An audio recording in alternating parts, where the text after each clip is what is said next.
Well, good morning, everybody.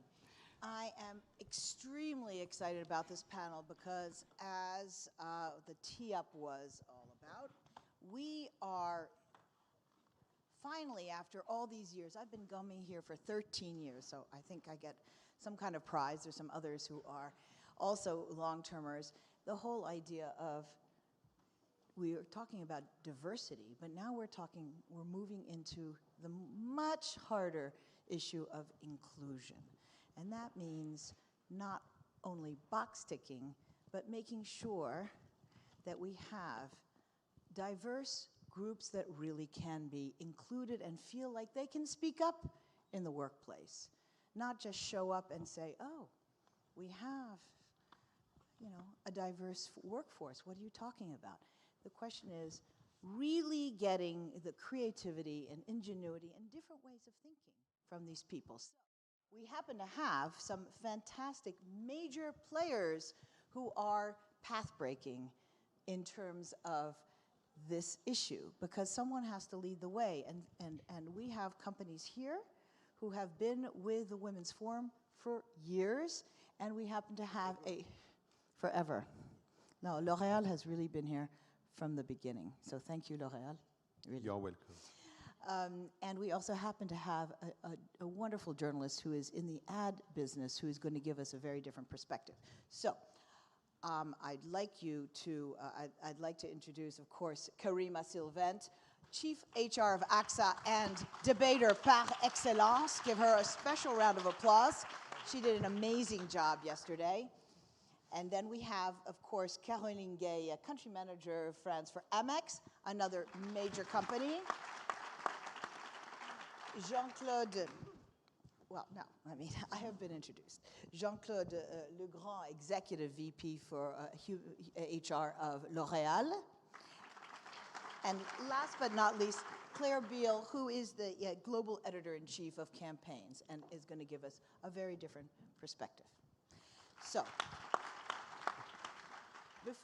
I'd like to start, and we've had some very interesting discussions in the last few days, because I really want to get to the heart of how to really create a corporate culture that is truly inclusive in your companies. And I'm going to start with the companies first, and then I'm going to get to Claire afterwards.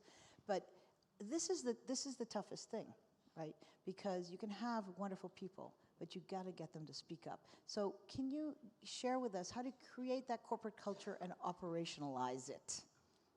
Karima, you're first here, and I know you can be incisive. No, thank you. I think what you said around inclusion being a feeling is something which is important to me. You feel you are included, or you don't feel you are in an inclusive workplace. So for me, it's the real starting point. And so this thing around I feel welcome in every dimension that I bring to the workplace is something which is critical, but which is by definition very difficult, and goes with multiple factors. Because it goes from how you are hired, your career management, how your team operates. And so if I have to pick up some of the dimensions which I believe are critical, I'll start with leadership. And I think those past days we've talked a lot about it, but for sure, leaders set the tone at the top. So you can have all the great statements that you want, but if you have in your organization leaders who don't walk the talk, your statements just fall apart. So ensuring that you recruit, that eventually you fire the people who don't walk the talk is something which is really important. And ensuring also that you are explicit around why it matters and what it means in the workplace. So we have been working on those dimensions around how we put that in our corporate culture, in our values, in our leadership behaviors, in our statements, how we assess people, our 360-degree, etc. So tone at the top matters a lot. At AXA, we have 61 countries. We have 13,000 managers. We have 300 people in our leadership suite. So working on those populations to ensure that they are able to carry that dimension, because once again, I agree, working on diversity is the first brick. It's absolutely the first brick. Right. To be sure that you have people who are diverse, sexual orientation, gender, it's origin, race, is very important, and we are all working hard on that. But once we have that mix in the workplace, people can just walk away if they don't feel they are included. Exactly. And diversity doesn't stick if you don't have inclusion in the workplace. So building on those dimensions together are important. And the element around unconscious bias, training people, is also a dimension on which we have worked a lot. We are still working. We have still to work even harder to be sure that, because it's in every one of us, I wouldn't say that I am not biased. I am. And certainly I took some decisions in the past where I was biased in terms of advising people in career, etc. So I think working on a constant basis on that and educating people, so we have invested in the past, we'll be investing in the future around training, not only managers, but every employee around unconscious bias. And the last dimension, which is having an independent way of declaring what's wrong, is very important. So we have a speak-up policy. We have someone sitting at the center. Kind of an ombudsman. And yeah, exactly. Who is working with our general secretary in the group. And we have a policy. But once you have a policy, you just need it to be known and to work hard so that it's everywhere in the company and that people know that they can call that person and that every case is investigated. So it's an everyday job. But for me, independence in that type of process is something that obviously matters. Well, that's very important because leadership, extremely important, has to come from the top, right? Training, because not everyone is aware that they may have some kind of a bias. Sometimes I have bias against my male students because I have to say, the women I have in my classes seem to be a little bit, more prepared and better, but we all need to be very aware of those biases. And of course, you need to figure out how to operationalize and have a third-party assessment or have a safe place. Because if you go to the HR person to complain, they know their career is basically over. So, Caroline, can you also share with us, from Amex's point of view, you guys are really good at also measuring and figuring out how to take the statistics. How is Amex, which is also another one of those truly international companies, how are you dealing with this issue of real inclusion? So for us, Nina, so for American Express, inclusion is really a true commitment, and it's really part of our core value. I mean, we really believe it's going to bring collective intelligence and create value and performance. So as you said, we operate in 100 countries. We serve different customers, small business in India, in Africa, in the States. So we truly believe that in order to service this customer, our organization themselves needs to reflect this diversity and this inclusion. What's very important for Amex is the excellent service we want to provide. This is at the core of what we do. But if you want to treat your customer, with a birth service, you have to start with your employee. This is very important to us. So, we talk about the powerful backing we want to bring to the customer, but we have to start with the powerful backing we bring to our employee, because if they are happy, if they feel good in the company, then they will deliver and provide a good service. So there is really a business linked as well. In terms of, does it come from the top? Definitely. I mean, we were one of the rare company where our CEO, so Amex is quoted in Wall Street, was a colored man, Ken Cheno, for many years. We have a new CEO, Steve Squeri. In 1 year, at the executive committee, we had 3 women out of 12. In 1 year, we have 6 now. So it's 6 out of 12. So That's it important. comes That's very very fast. impressive. Bravo, bravo, bravo. And I would say, so he walks the talk, and I agree with Carolina, it's very important. And I think one fundamental thing that we have in American Express is the way we assess every colleague. And this is really anchored in our value. Every colleague in American Express is assessed on the G, the goals that you set, the quantitative measure, 50%, and 50% on the L, the leadership. Did you speak up? Did you build diverse talent? Did you listen to the customer? How is your team feeling? So there are a lot of measures, and your promotion, your financial incentive, your variable is totally linked to the rating you are going to get on the G and the L. So I think we are very pragmatic in the way, And today for us, and I think there's quite a lot of delegation of American Express, but we couldn't imagine a world where I would be awarded and praised because I did my qualitative, what I did. The how I did it is equally important. So when you have sales team, for instance, the how, the leadership, prove me how did you achieve, and that's what we would reward. So I think that's a very important point. That's actually fascinating, and unfortunately, we have to admit that financial reward really can drive change. You hope that companies come about it anyway, and managers would do it anyway, but if you give them a bonus or you give them a financial assessment, things happen. Yeah. So thank you for that. Very important. Maybe these are very important lessons for a lot of you out there to learn. Now, Jean-Claude, so tell us about L'Oréal in terms of how you assess, how you operationalize, how are you creating a culture of inclusion here? Because it's a massive company, and it's extremely important for people to feel like they can speak up and be heard. Yes. So first, I want just to ask you a question. These women coming to the exco, are they coming from American Express outside? No, the 3 new ones, they were in American Express. Okay, so it's promotion.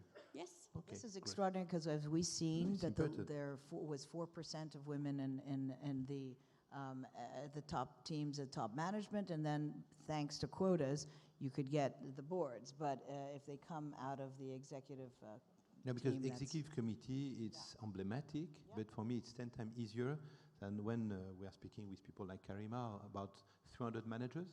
For me, if there is quota, it's there. It's exco, board, because finally board, everybody complained years ago, and today everybody achieved it. And for example, But in let's France, get to the inclusion. yeah, no problem. I'm moving on. I'm going to keep No, you I'm on going a to short rebound on leash. what Karima said. It's an interesting topic because a few days ago, a week ago exactly, at L'Oréal, we received for the first time in the company what we used to call a leadership survey. And the leadership survey, it was very simple, 9 questions and open comments. And for 4,000 people have been involved. And because we have also global surveys, everybody, okay. But there it was focused on your management style, and it was focused on a huge topic, it's simplicity. Simplicity means a much more collaborative work, about feedbacks, about framing, about collective, and it's 12% of the bonus of the managers. Okay. So I can tell you that since a week ago, I used to say I'm doing a lot of things with Arnica, I'm doing a lot of hugs, I'm super, because they received real feedbacks for the first time ever. And a lot of them are on the shock.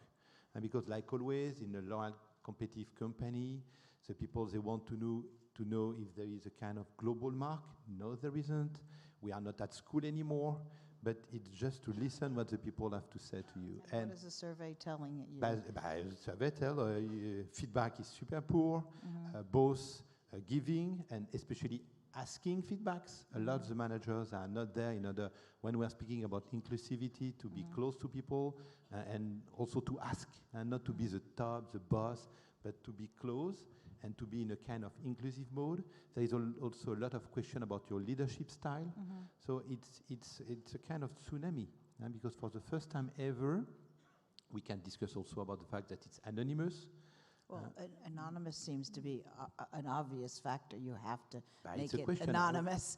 We hope that one day the same thing like Karima, you spoke about whistleblowing, or it's clear that the dream will be that the people are in a so inclusive mode that they're able to disclose and to reveal what they are feeling, what they are experiencing, and not only to be hidden because they are anonymous. Can I ask you about, you said that there was a survey that brought out quite a few cases of sexual harassment.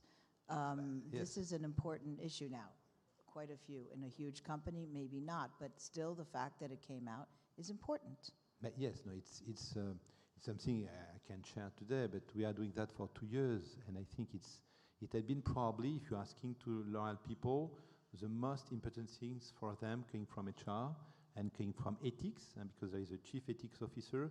So 2 years ago, we started and we sent to 90,000 employees, so each and every one of the employees they received a mail.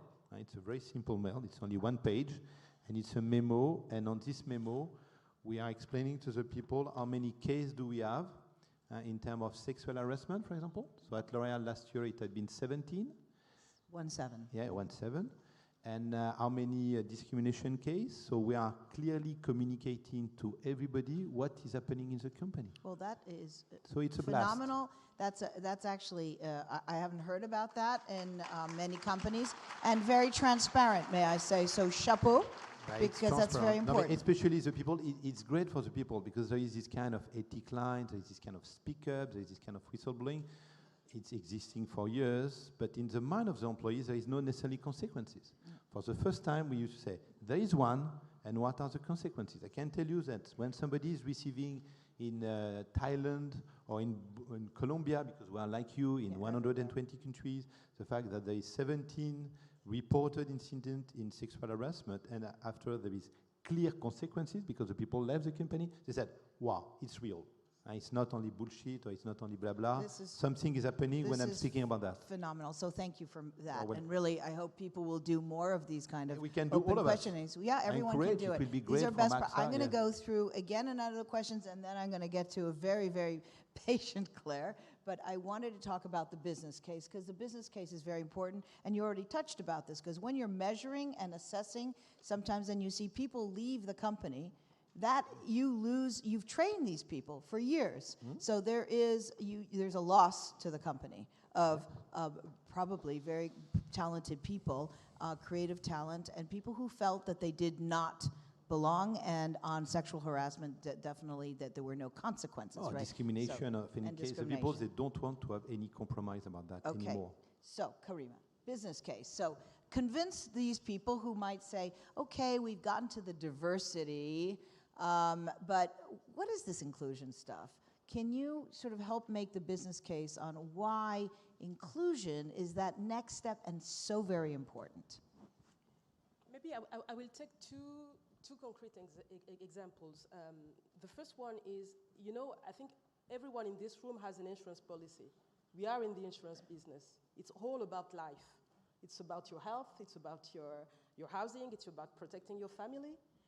And so we know in this room that it's both about men and women, and we know that in many instances women are less protected than men. I think that many of you have seen all this research around health, around retirement, saying that in some countries, including in Europe, women have 25% in terms of retirement capacity compared to men. So we know all that.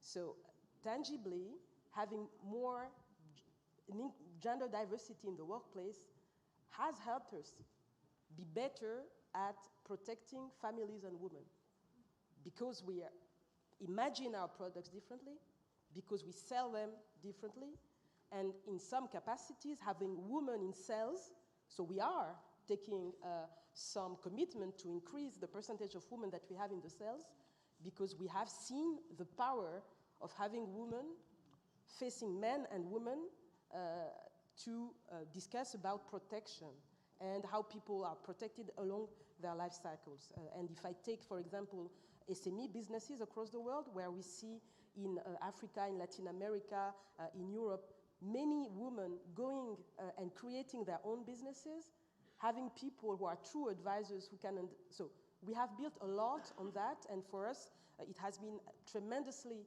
important in our business to be able to do that. Well, so it's growing your business. But when I come to the workplace, it creates a capacity to drive business differently. And I think when I look to our businesses, because we talked about EXCO, today, 10 years back, we had 9% of women in our executive suite. Right. Now? We have 32%. 32%. We're getting there. Okay, we're getting there. That's very exciting. In our top 50, we have moved in 2 years from 15 to 25%. And I can tell you that the conversation is different. because of course, when there are fewer people and fewer women or groups, they don't speak up. They don't feel like they can Yes, really. but I think in the way you drive business decision, in the way you ask questions is different. So I do believe, and we've seen that in practice, that business decisions are different because you have different people in the boardroom and in the exco rooms. So it's not immaterial. This is material. Absolutely. And you can absolutely track that, and people can absolutely see that and report that. And I'm very happy when I hear around the world our leaders and our CEOs telling us that. One other dimension is having more women CEOs, because we're talking about that, but still women have jobs like HR, like me, or communication. But the big thing is how to have more women in business. Yep. That's the big thing. And we shouldn't fool ourselves. That's the You're big thing. absolutely right. Yeah. Because I love HR like you, but probably there is a lot of women in HR because Yes. it's not an important role. Exactly. And so we have it's an important invested- role, but it's not Yes, the but, CEO. no, but this is the And truth so in I the mind think, of a I lot. think having women, and so what we did this past year is moving more women in business, having CEOs in Spain who are women, Hong Kong great. women. So Absolutely. I think businesses need to do, you're the CEO of your business in France, so I think having more women in business roles That's changes. going to move the whole needle. I mean, Exactly, exactly.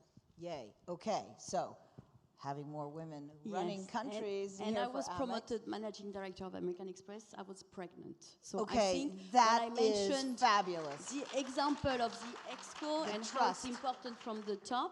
Yeah. In Amex, we have 60,000 collaborators, and we have 50% of women who are in a manager position, but we do believe we can do more at the director and level above. But you asked me the Business question case. about Business case. So I'll give you two examples. Quick And ones. I go back quickly to the intelligence collective. In American Express, so we want to deliver extremely good service. Every communication which goes to our customer, every Tuesday morning, we have what we call an advertising review board. What it is, it's nothing to do with marketing and communication. It's a group of people from our customer service, people who work maybe 30 hours a week, people from compliance, from finance. The marketing team designed the communication, but the power at the end resides with this group. If this group of people who have diverse profile, who are not expert in marketing and communication, they say, your com is not clear, it's misleading, it goes back. So here, I think it's a clear example how, and that's why when we ask our customer, what do you like in Amex, the trust, and the transparency, something which comes first. And this is not because of one marketing director, this is because of this intelligence collective information. Second point of example is when you are a brand and you want to attract talents. I mean, we do survey, we benchmark, we are very happy, but still we are not satisfied when we ask our colleagues, is American Express a great place to work? Today, out of 60,000 employees, 90%, 90 say yes. Well, this is a great asset when you want to attract new talent as well. So in terms of business as a brand as well, talent brand, it's also very important to be inclusive in your culture. And again, not talk, real data and facts that your people, not leader, everybody on the ground tells you, yes, that's how we feel. Business case. So my business case, for instance, was this example of the communication that allowed us to stop some communication and bring, real information to our customers. Thank you. So quickly, business case, because we have to give, Claire has some fantastic, she has some fantastic, interesting things to report, but also she will have some questions. We're bringing some questions from her to you. No reason. So, I'm going to be super short. Two things. super short. First, Great. I'm going to work with you, Karima, because my intention is to put a lot of men in communication. And because why there is so many girls is because it's not an important role, so it's pathetic. And so we need to rebalance. And second thing, it's about L'Oréal. It's funny. I was thinking about your comments. And also because it's also for me, even today, I'm sorry for that, but quite pathetic that we're all obliged to clap when you said I was pregnant, but it's normal. Look, guys. It's not it's normal. Not, it should be normal, but it's not normal. It's logical. Right? I hope that all of us who are doing that every morning. Imagine to clap because work. somebody is pregnant. Okay, great. So L'Oréal, it's an amazing thing because everybody is explaining that the case is related to the customer. So we are, as you know, I hope, the #1 beauty company in the world, and massively our customers are women. Yes. But during decades, it had been a super successful company, even when I entered 25 years ago, and the internal motto was, it's men doing product for women. And it had been super successful for 100 years. So the question is not because we have women as a client, it's because you are deciding to change radically, because it's not fair. It's not because you... And male did fantastic mascara, and I'm not going to quote you the Maybelline people, it was only male behind. And they never use a mascara of their life. So it's not a question of the product, it's a question of you need to be fair and to have a 50-50 in the company, because if not, you are not even able to operate. Okay, Claire, thank you very much. And I think we're going to be seeing a lot of changes in L'Oréal, and we are seeing them. You're going to ask me a last question or not? Because I just want to apologize. A year ago I was there and I did a huge mistake, because I did a comment about Sherpa Penico and I was wrong. Because I said, if it's not 100, and I have to acknowledge that I did a stupid comment, because finally it was great, and even at L'Oréal it had been highly challenging, and because we are supposed to be on par, and we discovered that some part of the company has not. So it had been a very useful tool, and I just want to acknowledge that, because it was one question about mistake, and the good news is I'm doing mistake a lot of time, and especially this comment was totally stupid. So in a mea culpa, bravo, thank you very much. And in the spirit of a transparency, double thank you. So this is wonderful. I'm able to share with all my figures. Okay, Claire. So Claire, from the advertising point of view, you have a real insight as to what all these companies are doing and what they could do more. Perhaps you can sort of give us an overview of sort of media advertising agencies and how they can really address these issues of inclusion. Okay, so I spend my life writing about advertising and marketing. The advertising industry is a fairly small industry, and I'm based in London, and it's very geographically centred around London in the UK. As an industry, the advertising industry has introduced a lot of initiatives as an industry. So there are programs now around, there's a program called Free the Beard, where companies commit to having 1 in every 3 directorial pitches being represented by a woman. Wait, can you explain that a little bit? So if you're a director pitching for a contract, traditionally there might be a wholly male shortlist of people pitching for that piece of business. So companies are now signing up to promise that they will have at least 1 in every 3 people pitching. This is huge. For their business This is will huge, be a woman. folks. But diversity and inclusion has gone much beyond the gender debate in our industry. So increasingly, advertising agencies, when they're hiring, they're running blind CVs. So they're taking names, ages, educational background, gender. Any key markers come off the CV. So all they're looking at is the kind of the raw talent. And then they're committing to having a diverse board of people actually doing the hiring. So you don't get a male looking at a bunch of diverse talent, but is a male, a white middle-aged male, making the decision. So there are lots of initiatives like that are happening as an industry. And the industry has also committed to being very transparent about its pay gaps. In the UK, there is government legislation. Every company above a certain size has to publish their gender pay gap. They're now looking at introducing a BAME, pay gap transparency. So companies will, in the future, have to declare that. But in our industry, we're mandating it across different levels of the company. So we're now able to track agencies based on how well they're performing on pay gap issues, ethnically and in terms of gender, at the bottom, the middle, and the top. And it becomes business critical, because then there's literally every year a published league table. And one of the points that I really wanted to make to the other panelists is the power that you all have to leverage the budgets that you have to drive change in the industry that I write about, but also culturally. So you all have advertising budgets of millions and millions of pounds around the world. And where we're seeing a real difference is when big brands like yours are mandating at contract stage diverse and inclusive teams. So it becomes part of the pitch process, and it is constantly monitored as part of the ongoing relationship. So that's one point. And then my second point is, with all of those millions of pounds, you are creating advertising that goes out into the real world and that affects society and has cultural resonance. And I think it's incumbent upon all of you to mandate inclusion in the work that you're producing, because then you start to influence society and how countries at large are viewing diversity and inclusion. So to have proper targets around diverse casting, but inclusively so, that it's not stereotyped, it's not cliched, it's diverse people in energetic and imaginative roles rather than just stereotype roles. So I think you have an enormous power and an enormous responsibility, and frankly, I don't see you doing enough with that to drive change in my industry and in the world at large.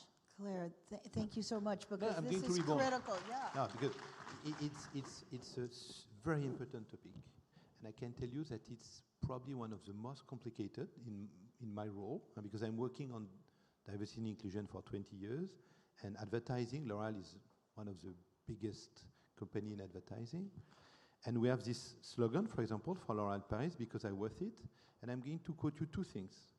We recently, because I worth it, is came from 1971, and I saw the initial movies or film came from the agency, and it's amazing because one of the release was with a male, and it was a male, and it was a male who said, because you worth it. And finally they changed, and it's a woman said, because I worth it. Mm-hmm. And it's not a small change, but only this change, and all of us, for example, at L'Oréal, we try to explain to countries, because the countries have a major role to play. And I'm not going to quote the list of countries, but even in Europe, even at the border of France, when you are giving to countries different release of the advertising campaign, with a black woman, with an old woman, these countries say, no, it's not going to work. And they are not able to understand their amazing responsibilities about that.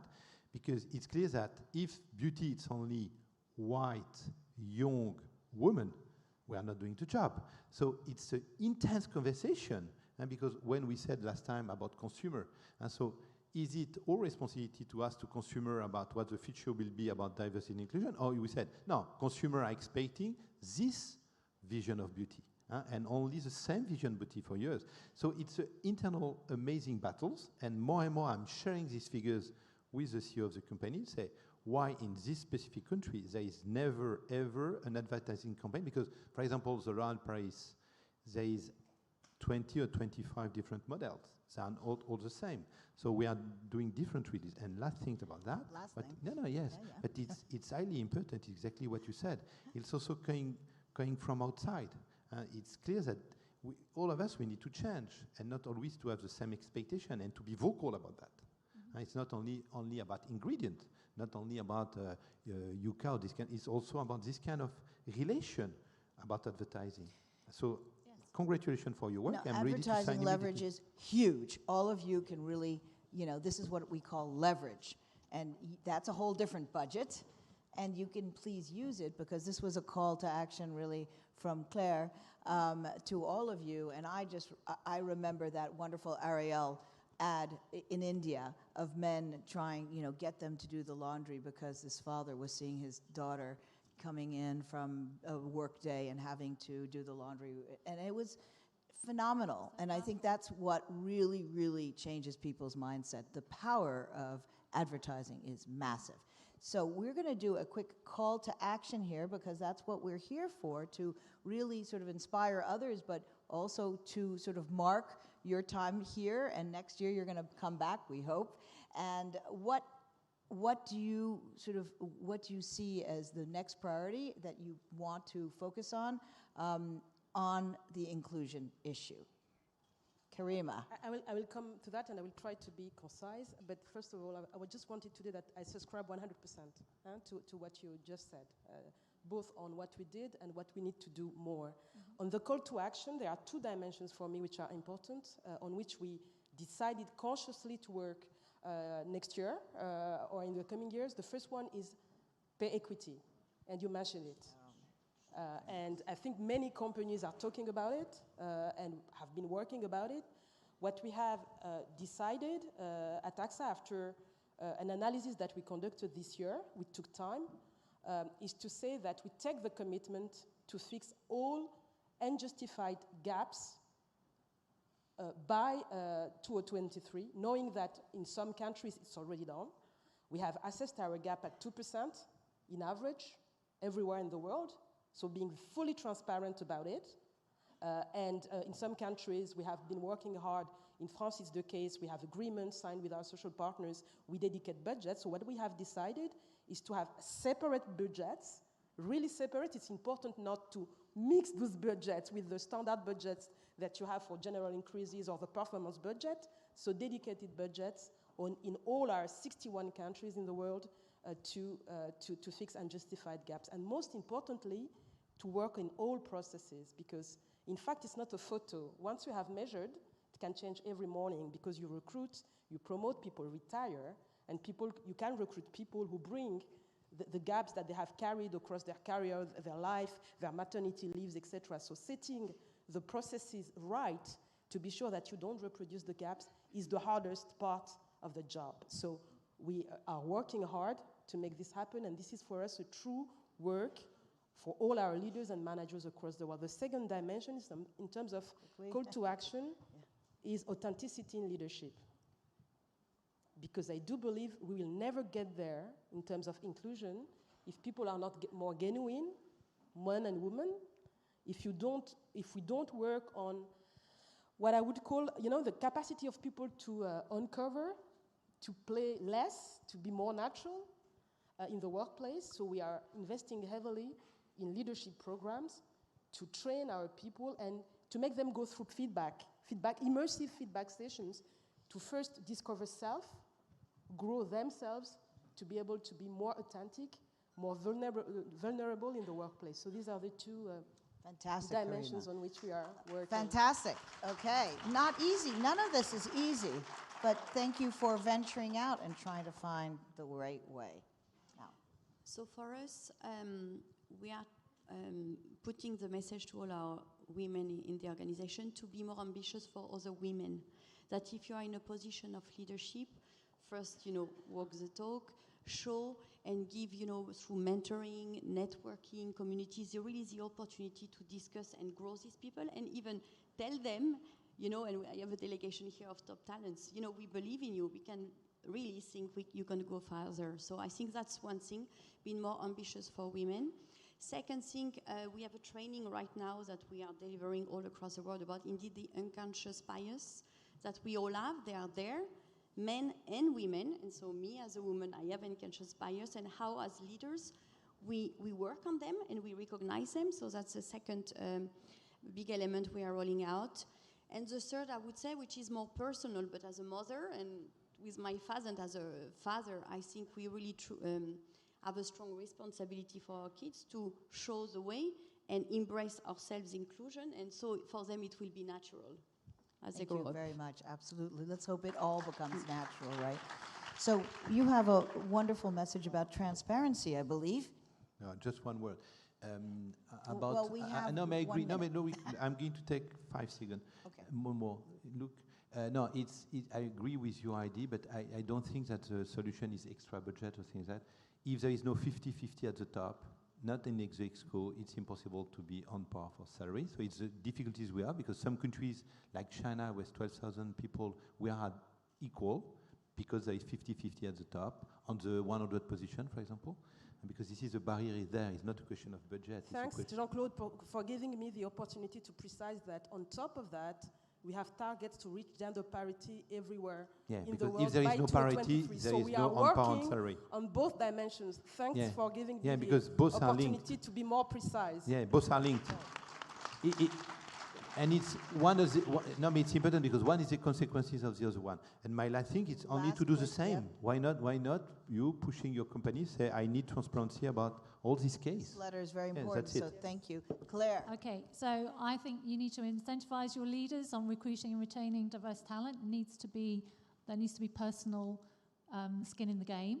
I think what's measured and made public gets done. So I think transparency and being prepared to be benchmarked against your competitors on these issues is really important.